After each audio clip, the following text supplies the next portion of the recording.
Welcome back. If bird watching is your hobby, then visit Karanzale beachfront. You will be welcomed by seagulls, the migratory birds coming down to Goan coast in winter. Prudent Media brings to you some glimpses of these magnificent birds which travel down thousands of miles every year to protect themselves from frosty climate of northern hemisphere.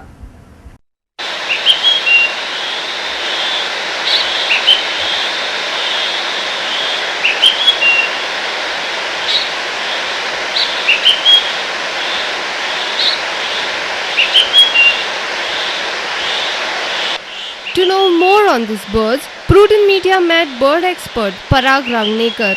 Here is what Parag told about these spectacular birds.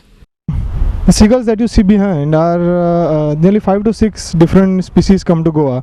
The most common are the brown-headed and the black-headed gulls. We also get the Hugolin's gull, the slender-billed gull and the Pallas's gull. So nearly 5 to 6 varieties of species of gulls come to Goa. They come from the north, basically from Europe, from Central Asia, from the Persian Gulf, which is their basically the breeding areas. In case of the brown-headed gull, they also breed in Ladakh. The main food is basically fish, prawns, mollusks, small crustaceans, insects. They also scavenge. They are known to feed on municipal waste as well as on sewage. The first records of these gulls coming to Goa is something from around mid-September to around October, and they are here throughout the winter and also extend a little towards the summer. The last record being sometime in early May. By April, actually, most of the population has returned back. The Karanzale beachfront is one of such place in Goa which attracts the seagulls for last many years. It's amazing to see these birds flying down on dazzling sand of beach. Our reporter from Panji, Rakesh Kandulkar. Pandit Jawaharlal Nehru Stadium at Fatorda Madgaon will soon have its floodlights revamped. The full-fledged upgradation will be undertaken later as the stadium is set to be used for the football competition at the National Games 2011.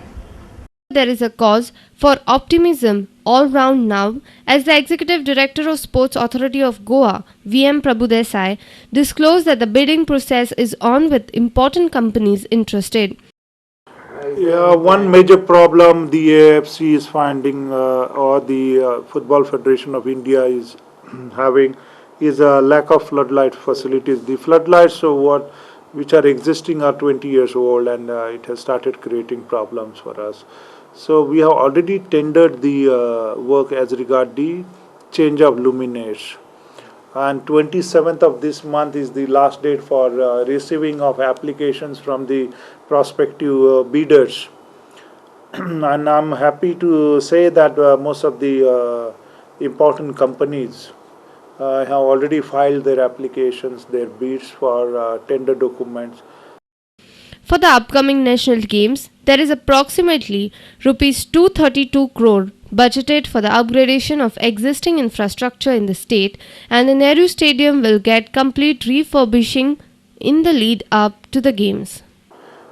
Then as regard the national games, the Nehru Stadium, we have plans to upgrade the facilities at the Nehru Stadium, for which about 21 crore of rupees are allotted.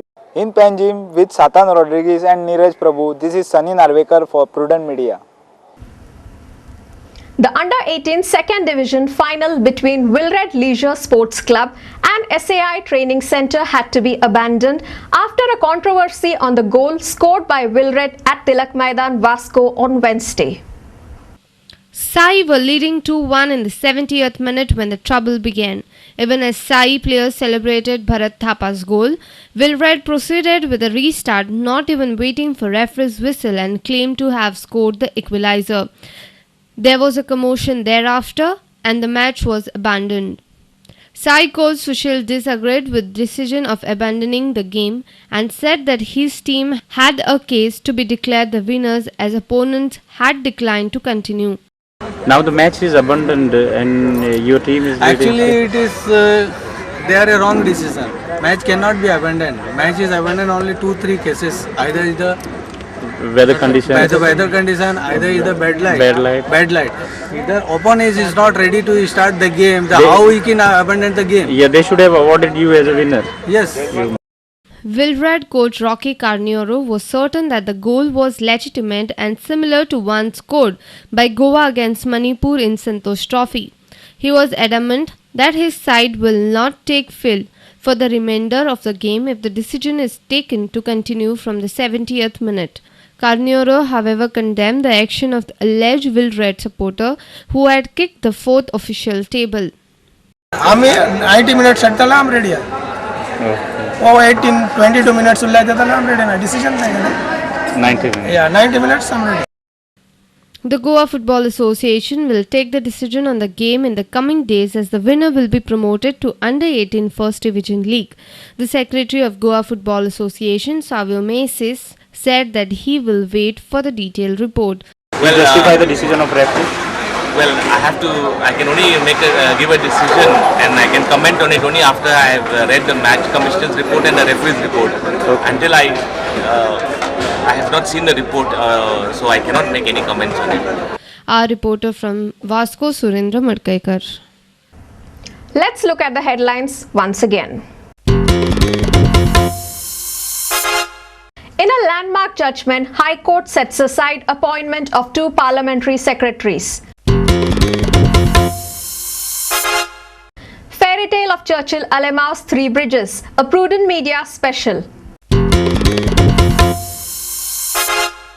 MPT not to shift Khariwado jetty to Chikli, instead plans of a modernized jetty at Vade. Revelation of Congress candidate for Lok Sabha by first week of February. And GFA to decide fate of Wilred SAI Under-18 final. And with this, we come to an end of this newscast. Keep watching Prudent Media.